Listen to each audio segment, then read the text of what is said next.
started, let me just point out that I've tried to quiet my office, but a phone may ring or someone may knock on the door, or you may hear a ding on an email, but I'll try to keep things as quiet as can be. So we're on our first module together, and it's going to be about what is strategy and a guide to case analysis. The guide to case analysis is located in your textbook after all the case studies. The reason I ask students to read the guide to case analysis first here in Module 1 is that you can see the big picture of what you're building up to. So you will probably read a guide to case analysis. It's about 12 pages at least 3 times in the course to help you and your team prepare the best case analysis possible, especially for your assignment number 2 and your assignment number 3. I also want to remind you that this week we have an optional synchronous review session on Tuesday, September 1st at 7 p.m. in the Blackboard Collaborative. This is a session where I will make myself available and you can ask questions about the syllabus, strategy, any of your assignments. I find that these optional synchronous sessions can be most helpful in a virtual environment. I also want to remind you that I'm teaching this course on Monday nights from 5:30 p.m. to 8:30 p.m. at the Southfield campus. I don't know the size of that classroom yet, but you're probably more than welcome to come to campus on any Monday night. I'm going to sync up the syllabi just in case you want to have an on-ground session, you would like to meet me. This is rare that this can be offered, but since I am the same instructor for both courses, I encourage you to come visit. Let's see. The next thing is before you get into reading each chapter, and there's also a corresponding PowerPoint that I prepared based on what I believe are the most key concepts and things you should know. I'm typically going to give you a recorded overview. So this one slide is the overview of the entire chapter. And chapter 1 defines the concept of strategy and describes, as I would say, its many facets. It explains what is meant by competitive advantage. It discusses the relationship between a company's strategy, and sometimes I'll refer to it as an organization, and its business model. It'll introduce you to the kinds of competitive strategies, the 5 basic core that a company can use to compete against its rivals. The chapter examines what sets a winning strategy apart from others and why the caliber of a company's strategy determines whether it will enjoy a competitive advantage. And you'll see that the strategy's quest is for a competitive advantage. The book will call it a sustainable competitive advantage, but nothing is really sustained in the long run because companies need to continuously reevaluate their strategies, and there are things both anticipated and not anticipated that are going to impact the strategy that you may be implementing. So the first thing the book talks about is, what do we mean by strategy? And the strategy is really, it's a set of actions that the organization, its senior managers take to outperform its competitors and to be able to achieve superior performance, profitability, and keep their customers very, very happy. A sound strategy represents a managerial commitment to an integrated set of activities. And in chapter 1, the book will talk about the hows of strategy and the things that strategy is going to cover for you. So the second bullet point, again, is about strategy is about competing differently, finding that unique competitive advantage that sets you apart from your competition, from your rivals, so that people will want to purchase your product or service or to do business if you're organization to organization with you as a supplier. So the heart and soul of any strategies is the actions and moves in the marketplace that you as managers are taking to improve the area of responsibility that you have that ultimately impacts the company's financial performance, strengthens its long-term competitive advantage, and helps gain an advantage over the competition. You will also get a feel that strategy is very dynamic and evolving, meaning that strategy is a continuous process. But at a moment in time, you'll have to create a set of strategic recommendations and strategic actions that are part of a strategic plan. But once you get to implementation and there's changes going on in the environment or changes internal to the organization, your strategy and your recommendations can change in that moment. So the important point is that the task of crafting strategy is not a one-time event, but always a work in progress. And I also believe that you don't have to be at the helm, the CEO, or the top manager to really engage in strategy. Strategy can happen at all levels of an organization. The next point of this chapter 1 is that the organization strategy is both proactive and reactive. So as you're coming up with a strategy, it's proactive as you look for initiatives and you're doing your research to improve the company's financial performance and secure that competitive advantage. It's reactive because there's going to be unanticipated developments that you can't control in the market or the industry, or there may be a move that you didn't anticipate by a customer. So the book will talk about proactive versus reactive strategy, very deliberate strategy, and that which is called emergent. But bottom line, the organization's strategy has to align with the business model. And this is the last part of the chapter where a business model is brought to you because it sets forth the logic for how its strategy will create value for customers while at the same time generating revenue sufficient to cover cost and realize a profit. So that business model is like management's blueprint for delivering value and service to the customers and helping it to achieve a profit. And then the final part in the chapter talks about what makes strategy winning.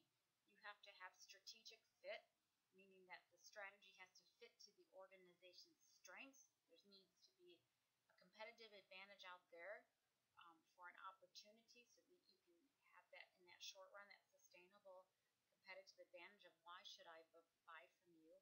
And the third is the performance test.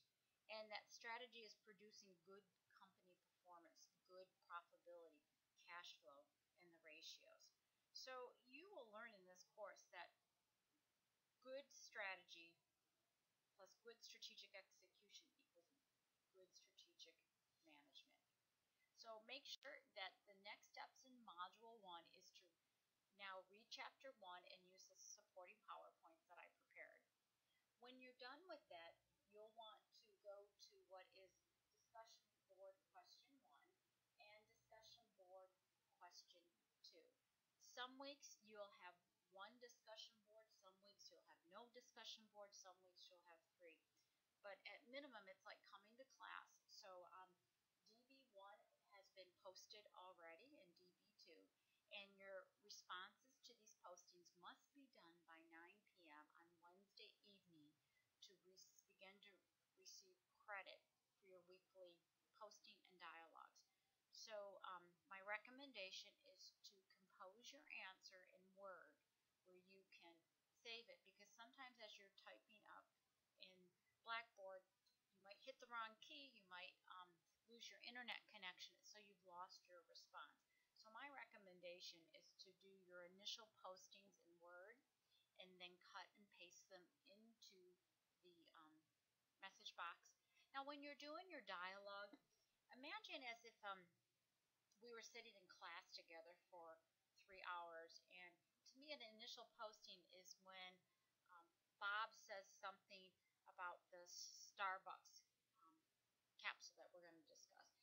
And then Jane has a response to Bob. That's a dialogue. That's one. And then later on, Susie brings a response to something Jane said. So a dialogue is where we're trying to simulate as if we had been in a discussion real time. So the most important thing for me as your professor is to make sure that your initial postings are thoughtful, that they relate to what we're talking about. I encourage you to, as you type up your answers, to cite things from the book and put quotations around them and what page you cited the information. I encourage you to use outside resources. I think you're going to become more aware of what's out there on strategy as you start to read this information. And when you're doing your dialogues, they're genuine in the sense that, yes, I'm asking you to respond to at least 2 postings. And, 2 is going to be fine that week. But it's something that really interests you, that you want to respond to something that somebody said. So we'll probably get the hang of it by the 3rd week of class. And if you've had other online classes, the style of the discussion boards follow what's requested in most online classes. The next steps in Module 1 is also to read the case analysis. And the case analysis is located right after Part 2, all the case studies in your book. The case analysis guidelines will be most helpful for strategic assignment number 2 and 4 when you're working in your teams. And I realize this is a virtual class, but I've kind of laid out to focus on what's the objectives of a case analysis. How do you best prepare for a case analysis? How do you do the key financial ratios? And when you go back and listen to the goal of what your assignments are, you will see that the first case study focuses on chapters 1 through 7. And I'm not going to have you do any financial ratios or financial analysis based on the case study that we're using, because it's just too early in the course. But when you get to your capstone case study, you will be using financial analysis. So there's really good advice on how to prepare a written case analysis, how to prepare an oral presentation, how to research for companies and industries. And again, I really believe that your strategic management textbook is something you'll hang on to. I have my strategic management textbook from my MBA at Michigan State University from 1991. It's a great textbook. It's very similar. It's a little bit outdated, but I have hung on to that. You will see the other reason we selected this textbook. When I say we, it's the faculty who teach strategy at Lawrence Tech, is there's many great cases to choose from. And you can't select cases 23, 24, 31 because they're not really conducive to looking at the big picture of strategic assessment, formulation, planning, and implementation. But there's lots of great popular cases in here. And actually, Discussion Board 13 is your case selection, where your team will have the opportunity to select your case on or before October 18th. So when we get down the road 5 weeks from now, 6 weeks from now, is you'll be able to select your case. And, as soon as I assign your teams, which I believe will be by September, in mid-September, if you and your team decide to take a jump start, you can always work ahead in this class. And whoever the leader of the team is, if you want to do an email saying, which case should we do and why, and if you get that posted in the Discussion Board 13, and you get it posted by the end of September and no one has selected that case will be yours. So I always encourage you to know your schedule and to work ahead and try not to get behind in this. And then I always like to show you what I call is next week's scenes. So from the big picture, we're going to talk about charting a company's direction. And that's really about the importance of what I like to call values, vision, and mission. So Chapter 2 presents a more complete overview of the strategic management process, and it covers the topics of values, vision, mission, and what constitutes a good corporate governance. That is how well the board and senior management work together. You'll be introduced to concepts that may be new to you, like strategic objectives and financial objectives, the balanced scorecard, and what it takes to really make strategy and execute strategy, and the importance of strategic leadership will be introduced for the first time. So that kind of gives you a highlight of Module 2, which will be charting a company's direction. And also now you want to be thinking about, if you haven't looked at it, is the strategic alignment paper is due on September 13th by 9 p.m. This is a very short paper based on chapters 1 and 2. And if you look at page 6 and 7 of your syllabus, the strategic alignment paper is where you can either look at an organization that you're currently working for or one you wish to work for, and you want to be able to locate its values, vision, and mission. And again, if you look at the end of the case, the guide to case analysis, if you're looking for an organization you wish to work for, sometimes this stuff is on their website, sometimes you have to dig for it, sometimes you got to look at annual reports, but you want to be, it's like a strategic hunt, trying to find the values, vision, and mission, and the guiding principles that are used with strategy. So the paper will be a strategic alignment paper, and you'll want to also find information on the organization, the current CEO, and the leadership team. And again, you can use your textbook. You can actually, if you don't want to do this on an organization that you work for, you can go to your textbook and look at the case studies in the back. And maybe you've always wanted to know more about one of the case studies, like Lululemon in the book, and you want to use that to do your first assignment. So I'm pretty flexible in picking the company that you want to do your strategic alignment with. And this is, again, is a very short paper that really gets at, if you understand the importance of values, vision, mission, and strategic alignment, and getting a hint of what you feel based on this organization. What is their strategy and what is their corporate governance?